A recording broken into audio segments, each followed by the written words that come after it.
And welcome back to the channel. Mr. Acolyte here, and today I wanted to talk about the upcoming Strive 2.0 patch, namely the main aspect of it that's got everybody talking and actually had the crowd cheering in celebration. That is, of course, the total deletion of a core mechanic of Guilty Gear Strive, also known as Wild Assault. Now, if you haven't played Strive in a while, or if you don't really keep up with the game that much, you might not know what Wild Assault is, or why people would actually cheer at the announcement that it's being deleted from the game, which I still can't believe. A whole mechanic being deleted from a fighting game is crazy. But I thought I would make a video explaining just exactly why that news is so exciting to people that play Strive. So let's not waste any time and jump right on into it.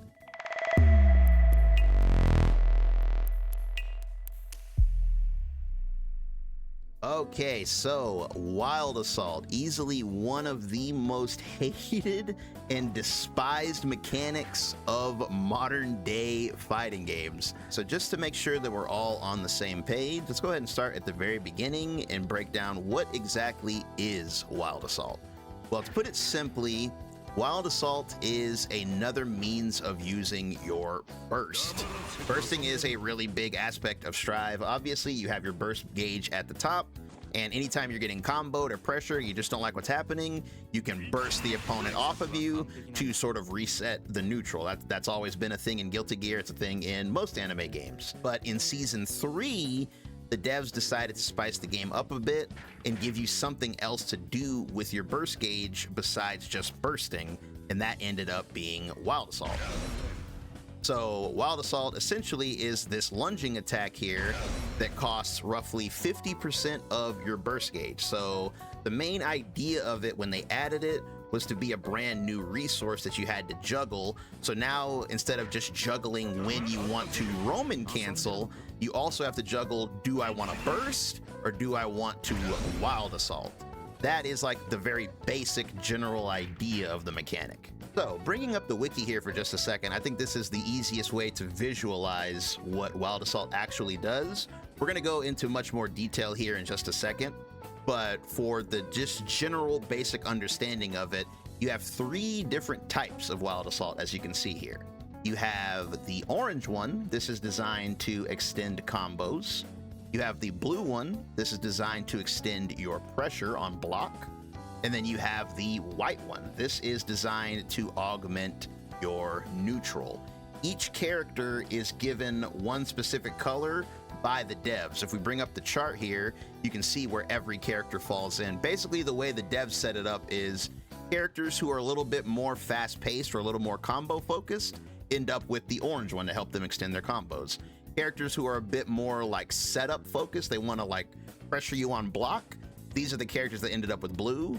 And then characters that have a difficult time getting in, or the ones that get zoned, ended up with white. So whichever color your character has, that's the Wild Assault that is available to you.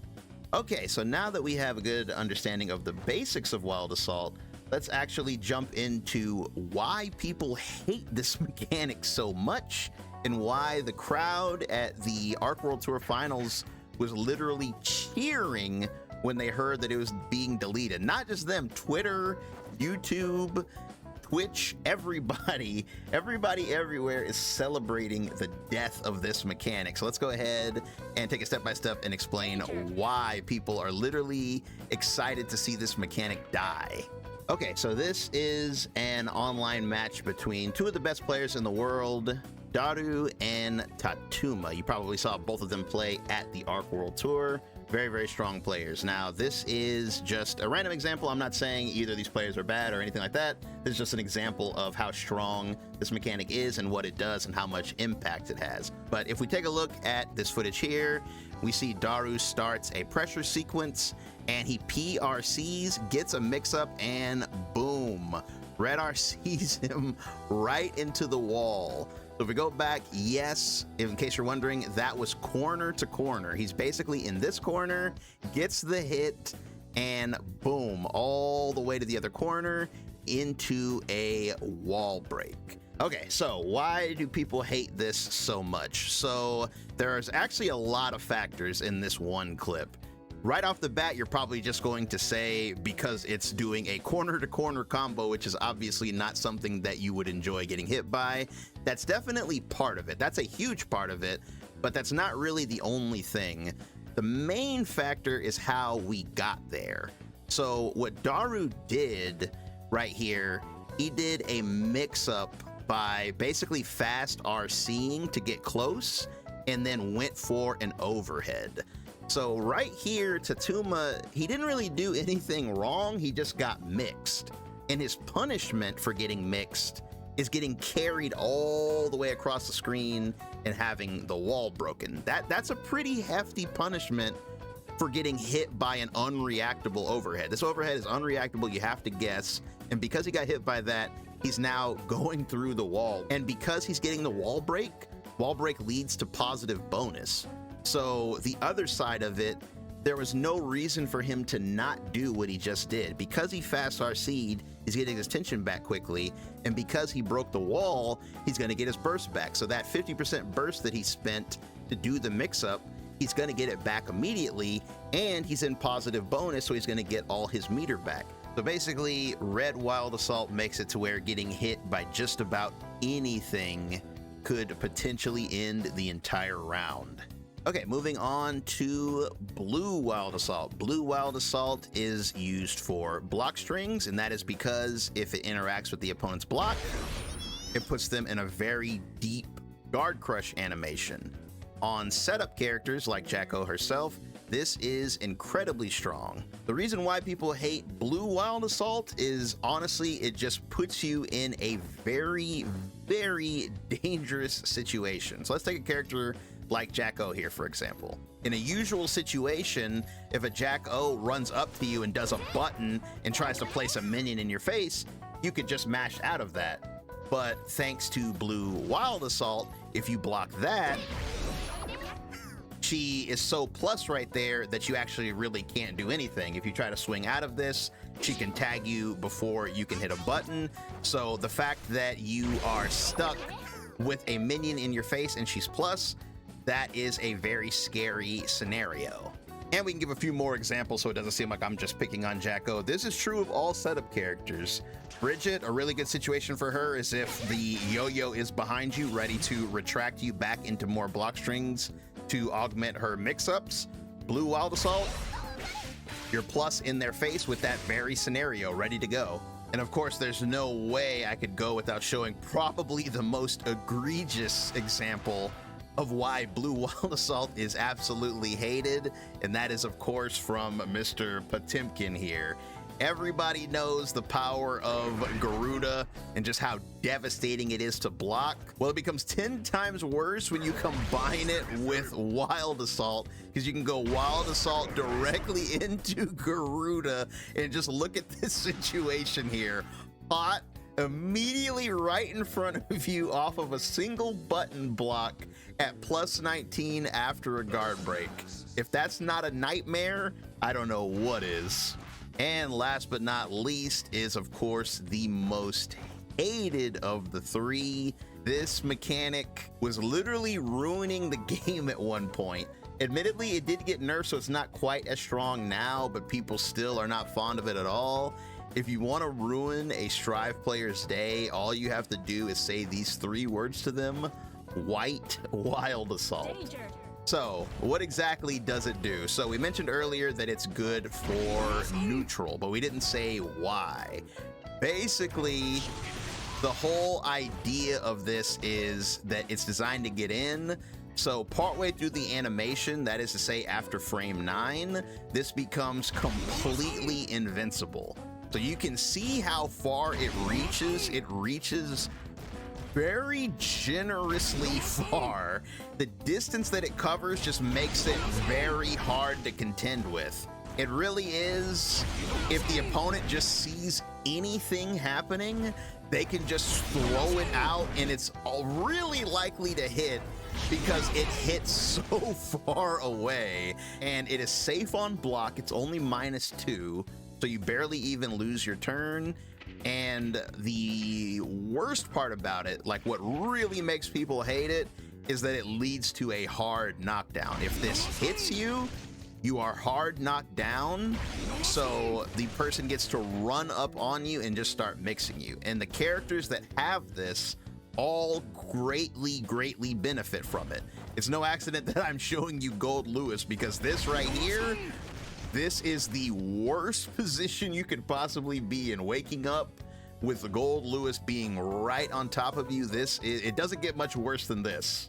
Okay, so now that we understand what each of the 3 Wild Assaults do and why the community hates them so much, let's go ahead and finally get into the main discussion of why people are so excited that they're going to be gone, and why exactly is this a healthy shift in direction for the game. So this is all just my personal opinion. Of course, feel free to disagree in the comments below. But in my opinion, and I feel like this is what the devs believe, which, I mean, they're the ones that removed it. But in my opinion, the reason why this is healthy is because it's kind of going to refocus the game going forward. When this game first came out, the main emphasis of the overall gameplay was the Roman cancel system, the RC system. The RC system in this game, you know, you might forget because the game's been out for so long, but the RC system is insanely robust. There is so much that you can do with it.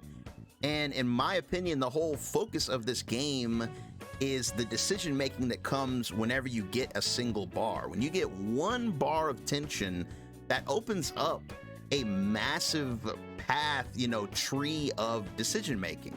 When I have 1 bar, I can obviously, you know, extend my pressure into a mix-up. I can take an attack that normally doesn't really do that much and turn it into a 50-50 high-low mix-up tool. I can take a throw that normally doesn't really do anything other than give me more pressure and turn it into a combo. I can take the fact that I go for a throw and miss it, and normally in that situation I would die, but I can save myself. Same thing if I whiff a button. Save myself.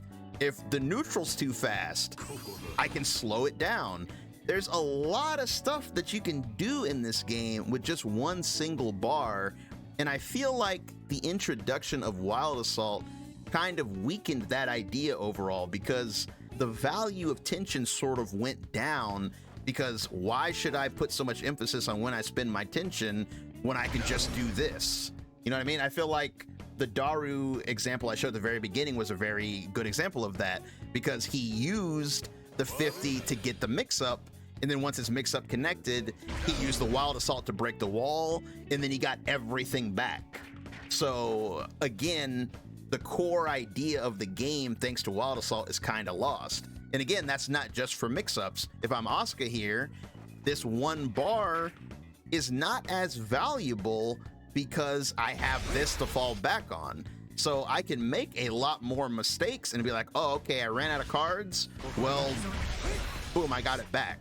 Where in a world without that, this bar would be very precious, because in this situation, if Wild Assault doesn't exist, then I would have to wait till I get the 50 meter to either pop super and get my meter back, or I would have to use a blue RC to get my mana back. So the fact that I don't have a blue Wild Assault to rely on makes it to where I have to strengthen my decision making with my meter, and to me that would just make the game more fun and just overall more healthy, because again, that core concept of balancing your tension and making the right moves with it is once again going to be reinforced. Now, that's not to say that the entire concept of using your burst as a secondary resource is going away, because they are, of course, replacing Wild Assault with Counter Blitz. This is going to be the brand new system mechanic that's taking its place here. So on paper, this mechanic sounds harmless enough. As of this time, obviously the update is not out yet, so this could be bad. I don't think so. You know me, I like to look on the bright side, but based on the way it's described here, I don't really see how it could bring in the same problems that Wild Assault currently does. Because the description here says, can be activated during the slow motion effect after a counter hit by spending 50% of your burst. So right off the bat, that's already better than a Wild Assault, because as again, if we go back to the Daru example, he Wild Assault wall carried off of a normal hit unreactable overhead. So Wild Assault in its current state is very dangerous just off of normal buttons. This counter blitz will only work in situations where you get hit by a big button. It says at the bottom too, counter hits caused by light normals such as punch or kick, special moves, or any normals that cannot be canceled cannot use counter blitz. So that means again, it has to be some sort of big button, like a close slash, a far slash, a heavy, something like that. So in that situation, the fact that you're getting punished for, you know, you tried to do mash, or you tried to tech throw, or you just overextended, whatever, I don't really see a problem of something big happening in that situation, or you having an extra option because you already did the counter hit. And I think it's fair to be rewarded for a counter hit. I really don't think it's going to be quite as impactful as Wild Assault was. And the fact that, again, it's locked behind counter hits means that the game is just going to go back to what it used to be, where you used your tension to either apply pressure, get combos, all that good stuff. And to me, that is the core concept of Guilty Gear Strive itself. And with that, we have reached the end of the video. Thanks so much for listening, guys. As you can probably tell, I am extremely excited for Strive 2.0. I'm going to be making a lot of videos for it, a lot of guides. I'm going to be streaming it quite a bit, so be sure to hit the subscribe button if you're excited about it too. Like I said, I'm going to be making a lot of content for it. Finally gonna do the Asuka guide that I've been promising forever. I swear on the Tome of Origin, I'm gonna do the Asuka guide this time, guys. I swear. I know I've said it, but no, I swear to you, I'm gonna do the Asuka guide this time. I'm also planning to do a choose your main guide, as well as probably a how to play guide for Guilty Gear as well. So yeah, I got a lot of guide ideas for this game. I'm gonna kind of go crazy when 2.0 comes out. I'm really looking forward to it. So yeah, make sure you hit subscribe if you're interested in any of that. And like I said, I'm gonna be streaming it a lot. I stream most nights here around 8 p.m. Central Time. So come hang out either on YouTube or on Twitch. But yeah, make sure to also hit the like, as it does help out videos like this a lot, and I do appreciate it. But the biggest thing, make sure you let me know down in the comments below what you think about Wild Assault. Are you as excited about everybody else to see it being completely deleted? Are you upset? If so, why? Talk to me. I definitely want to hear from you guys. I want to know what you think. What do you think about the new mechanic that's going to replace it? Do you think it's going to be any good? Do you think it's going to have any sort of impact? Yeah, definitely let me know. Also, let me know, what do you guys think about the concept of deleting mechanics for fighting games? Because I'm still just shocked that Wild Assault's being deleted. I can't really even think of another example of a key mechanic in a game just getting, you know, axed, like players being like, hey, we don't like this, and the devs actually being like, okay, we'll remove it. You know, that like never happens. Let me know if there's like a game that you guys play that you would love to see that happen for. I can kind of guess, but yeah, either way, once again, thanks for listening. You guys have a good one, and I'll catch you in the next one. Peace.